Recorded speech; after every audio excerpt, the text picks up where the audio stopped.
आज की कहानी है कुत्ता और गधा। एक समय की बात है।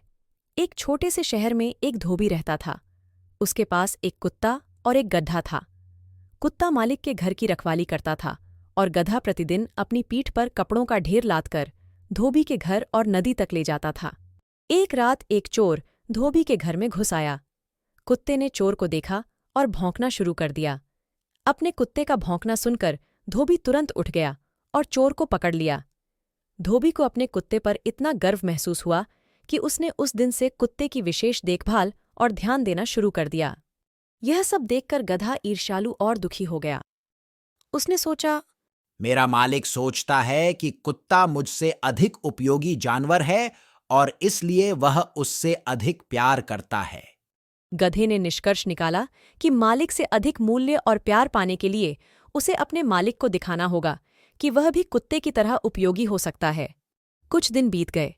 एक दुर्भाग्यपूर्ण रात में एक और चोर ने धोबी के घर में घुसने की कोशिश की, लेकिन जब चोर ने मुख्य दरवाजे के ठीक बाहर कुत्ते को बैठा देखा तो वह डर गया और भाग गया।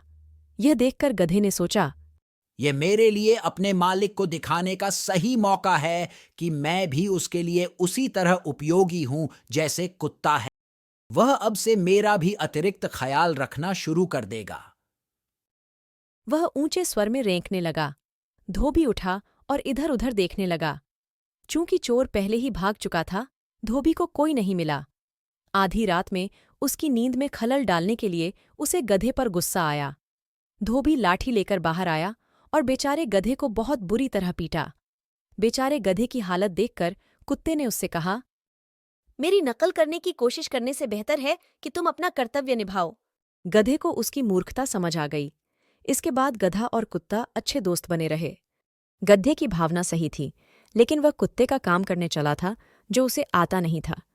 तब से यह कहावत बन गई कि जिसका काम उसी को साजे और करे तो डंडा बाजे।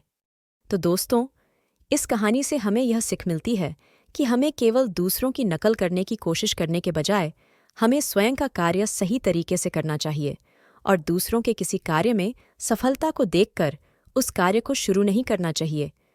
हमें यह समझना चाहिए कि हमारी काबिलियत क्या है और हम किस कार्य में सफल हो सकते हैं। धन्यवाद दोस्तों। आशा करती हूँ कि आपको ये मज़ेदार कहानी पसंद आई हो। अगर आपने अभी तक मेरे चैनल बीहाइव टून्स को सब्सक्राइब नहीं किया है तो अब सब्सक्राइब करें, वीडियो को लाइक करें और शेयर करें। आपका समर्थन मुझे और अधिक वीडियोस बनाने के लिए प्रेरित करेगा। धन्यवाद।